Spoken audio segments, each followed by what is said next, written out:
All right, everybody, welcome to the 23rd BADYHouse Storytelling Concert. 23 of these suckers. I cannot believe we've done. Give a big round of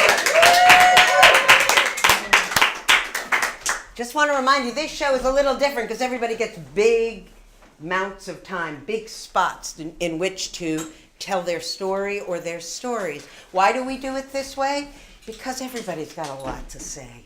And we need a space to be able to present it and to develop the pieces that you may not be telling in the usual New York City venues, except for my friend Laura Sims has a venue where people also tell long stories. But it's really important to have a chance to tell and to work out on these stories and, find really where they're going and where you want them to go and what they have to say. Well, this is my favorite house concert. Not that all the others haven't been fabulous, but this is my favorite because it is our second annual Ghost Stories program. And I love ghost stories. Raise your hand if you like ghost stories. Raise your hand if you are a ghost story. No. Some of us can say that.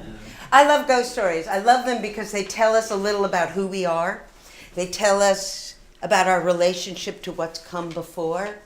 And they talk about that in-between place where you're not quite waking and you're not quite asleep. And it's where anything can happen, where the past and the present come together and anything can be imagined. So, I've got 4 great storytellers. I want to remind you, cell phones off. Does anybody, we are recording, so I want to ask you all to be responsible to the recording. Don't talk among yourselves, even if you really think what somebody just said was amazing. Well, I guess you could say, that was amazing. You can throw that out. But we are recording. The other thing I want to just remind you is that this is a chance for people to talk to each other. So, talk, find out if you have stories. My sense about ghost stories is you can't touch a person, scratch them, and either they know a ghost story or they know someone who has a ghost story. There's something about ghost stories. We are all kind of walking in those places where somebody knows it. It's kind of like 3 degrees of separation from ghost or spirit. So I thought I'd start off. I love this house. I've lived here now 15 years. And I don't know about you, but I'm told all the time that when you walk in here, you feel welcome, right? Right. There's something about this house. Somebody described it as being bright and cheerful or warm and loving. We've been here 15 years. This is the story of how we found it, why we chose it, why we're still here. So my hand's on the knob and I'm about to turn it, and that's when I realize that this must be the 300th home that I am looking at. My husband and I have been looking for a place to live. He had sold his house with his ex, and she had given us a gift, money for a new house. And so I was real excited. We were going to get ourselves a house, thank you, not an apartment, because I wanted a house where there was land underneath us and land in the front and the back. And that's what we were looking for, but we couldn't find anything. So I was discouraged. I put my hand on the doorknob and I turn it. And it was at that moment that I felt something inside me just jump. And I open the door, and I walk in, and I knew, yep, this was going to be the one. I could feel it put its arms around me. I could feel it as if it was warm and a little cold and then cozy. And it was as if someone was whispering in my ear,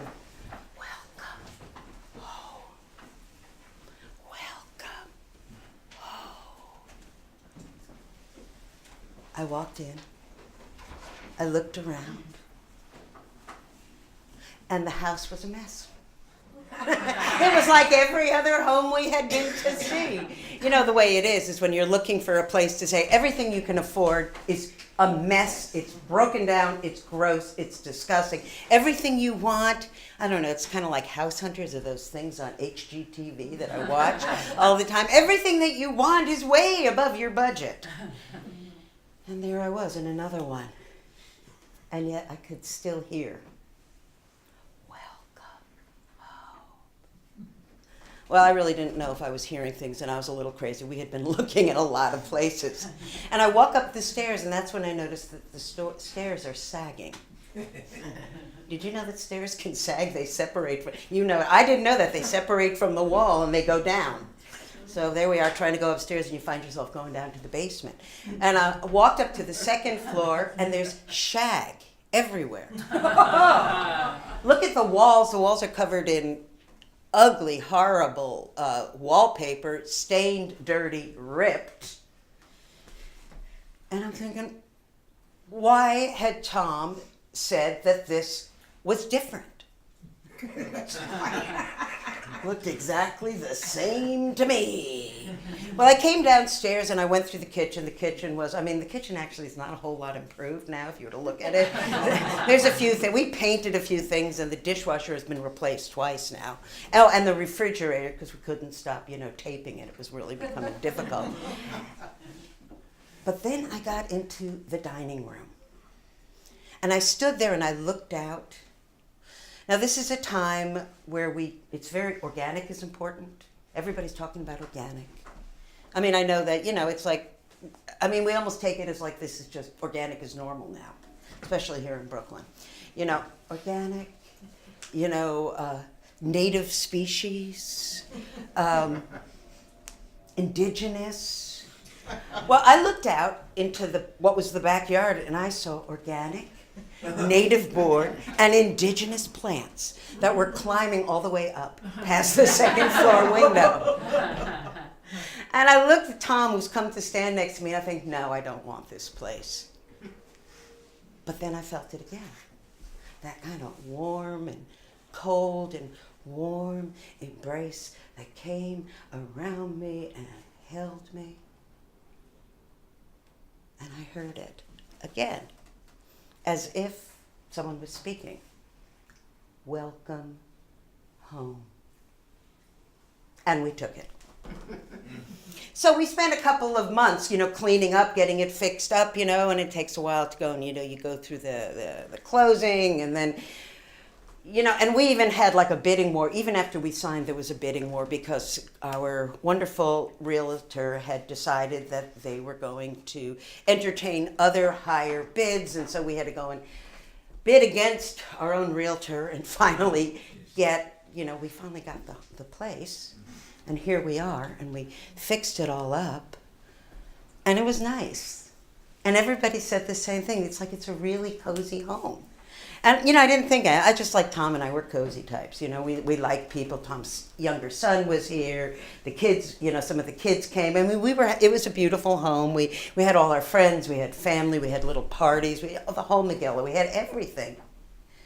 Well, so many months in, a tree crashed onto our porch and broke it. And then the stairs really did let go. Had to be replaced. Then the roof started to leak. Now, mind you, we'd had an inspection. So I didn't know why this was happening. The dishwasher broke for good, and then we had to replace it. This was the first time we had to replace it. And it just seemed like everything was starting to happen within a month or two. And it started to feel like something had shifted. Well, one night, Tom had gone out with his son to watch his son play basketball, and I'm alone. It was like a November. It was really cold. I pulled our bedroom is right above here. I pulled my covers up to my chin. I have one cat on one side, one cat on the other. And all of a sudden, Arctic freeze. It got so cold that the only thing I could think of was, oh shit, the boiler's broken and we're gonna have to replace it. I didn't really know what a boiler was, but I knew it had something to do with turning heat on. So I knew, and I had a feeling this had to be the problem, I knew. Well, I didn't know what to do because I didn't want to go down. And that's when I noticed my cats were like,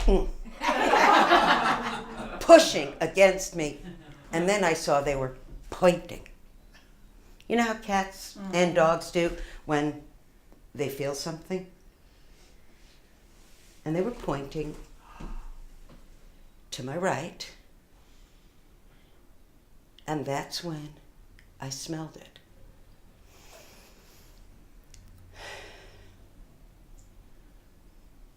Cigar smoke. Pungent, acrid, bad, cheap. Cigar smoke. And when I looked over, there were 1, 2, 3 curls of white smoke. Okay. I like ghost stories, but I wasn't up for being in one. And I just sort of, I was like, and then it disappeared. The smoke disappeared, the heat came on. I could almost hear it go click. The door opened, my door opened, the light which has been on went off, and I went to sleep.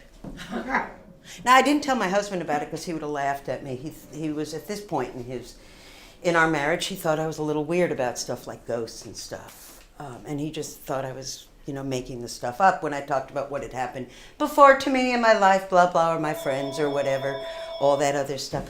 Well, nothing happened after a while. It was like nothing. And I was convinced maybe I was crazy. Maybe I had imagined it. But one day I'm sitting, now usually this living room has chairs in it that you can, like couches and, and big chairs you can sit in and this table. It's very comfortable. I'm sitting there and all of a sudden I smelled it again. This time it was to my left. Cigar smoke. About a month later I smelled it in there. And then I started smelling it all different places in the house. Well, I asked my neighbors if they smoked cigars. I knew the answer. That was no. Besides, these are heavy brick walls and nothing comes through. And I asked the people on the other side. It's an old lady there. There's no way she's smoking cigars. I don't think so anyway. I don't know. Jenny, do you think? No? Well, I really didn't know what I was going to do or what was quite happening. And then I started smelling. The cigar smoke disappeared. I started smelling ammonia and Clorox in all these different places in the house where it wasn't. Well, this has continued, I'll tell you. It has continued. I've decided the cigar smoke was my welcome. And the ammonia and the bleach is to remind me to keep the house clean. And I don't really know. There's many other things that have happened, and it's almost like a poltergeist or something. It has to do with my computer, my car, my husband going out in the back and seeing his father's face in a bird. It's a strange little house. But the one thing I know is no matter who or what is with us, we're not alone here. And whoever is here wants us to. That we're welcome in this household.